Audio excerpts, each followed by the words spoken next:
ಉದ್ಯೋಗಾಕಾಂಕ್ಷಿಗಳ ಬೇಡಿಕೆಗೆ ಸ್ಪಂದಿಸಿದ ರಾಜ್ಯ ಕಾಂಗ್ರೆಸ್ ಸರ್ಕಾರ ಯಾವುದೇ ನೋಟಿಸ್ ನೀಡದೆ ಧರಣಿಗೆ ಸಜ್ಜಾಗುತ್ತಿದ್ದ ಸಮಯದಲ್ಲೇ ಉದ್ಯೋಗಾಕಾಂಕ್ಷಿಗಳನ್ನು ಏಕಾಏಕಿ ಬಂಧಿಸಿರುವ ಕ್ರಮವನ್ನು ಉದ್ಯೋಗಾಕಾಂಕ್ಷಿಗಳ ಹೋರಾಟ ಸಮಿತಿ ಉಗ್ರವಾಗಿ ಖಂಡಿಸಿದೆ.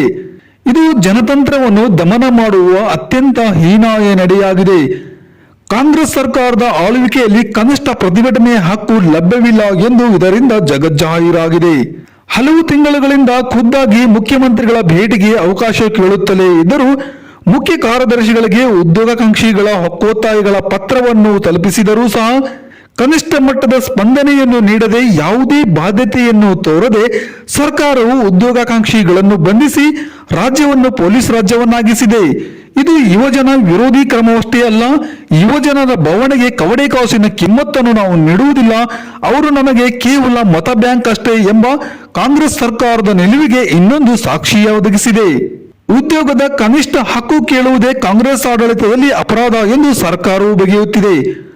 ಒಳ ಮೀಸಲಾತಿಯ ಕುಂಟು ನೆಪವನ್ನು ಮುಂದಿಟ್ಟುಕೊಂಡು ಹಲವು ತಿಂಗಳುಗಳಿಂದ ನೇಮಕಾತಿಯನ್ನು ವಿಳಂಬ ಮಾಡುತ್ತಲೇ ಇರುವ ಕಾಂಗ್ರೆಸ್ ಸರ್ಕಾರವು ಇದು ಕಡು ಜನವಿರೋಧಿ ಕ್ರಮವನ್ನು ತೆಗೆದುಕೊಂಡು ಜನತಂತ್ರದ ಹರಣ ಮಾಡಿದೆ.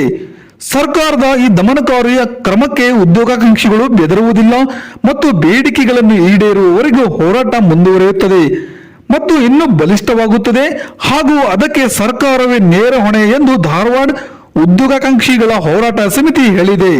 ನಮ್ಮನ್ನ ಅಪಹಾಸ್ಯ ಮಾಡ್ತಾ ಇದ್ದಾರೆ. ಇಲ್ಲಿ ಹುಡುಗರು ಲಕ್ಷಾಂತರ ಹುಡುಗರು ಇಲ್ಲಿ ಪಿಜಿಗಳು ಮಾಡ್ಕೊಂಡು ರೂಮ್ಗಳು ಮಾಡ್ಕೊಂಡು ಓದ್ತಾ ಇದ್ದಾರೆ.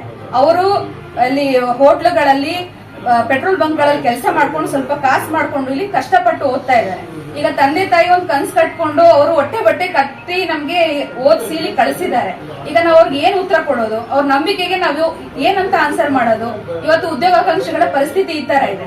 ಇವತ್ತು ಸಿದ್ದರಾಮಯ್ಯ ಅವರು ಮಾತೆತ್ತ ಸಂವಿಧಾನ ಪ್ರಜಾತಂತ್ರ ಅಂತ ಮಾತಾಡ್ತಾರೆ. ಇವತ್ತು ನಾವು ಹೋರಾಟ ಮಾಡ್ತೀವಿ ಅಂದ್ರೆ ಹತ್ತಿಕ್ಕೂ ಅಂತ ಕೆಲಸ ಮಾಡ್ತಾರೆ. ಇದು ಪ್ರಜಾತಂತ್ರನಾ? ಇದಕ್ಕೆ ಅವ್ರು ಉತ್ತರ ಕೊಡಬೇಕು. ಇವತ್ತು ನಾವು ಕೇಳ್ತಾ ಇರೋದೇನು? ನೇಮಕಾತಿ ಮಾಡಿ, ಖಾಲಿ ಹುದ್ದೆಗಳ ತುಂಬಿಕೊಳ್ಳಿ, ವಯೋಮಿತಿ ಹೆಚ್ಚಿಸಿ. ವಯಸ್ಸಾಗಿದೆ ಇವಾಗ ಎಷ್ಟೋ ಹುಡುಗರಿಗೆ, ಸಾವಿರಾರು ಜನ ಹುಡುಗರಿಗೆ ವಯಸ್ಸಾಗಿದೆ. ಈಗ ಅವ್ರಿಗೆ ಅರ್ಹತೆ ಇರಲ್ಲ. ಇದು ಸರ್ಕಾರ ತಪ್ಪು, ಅವ್ರು ತಪ್ಪಲ್ಲ.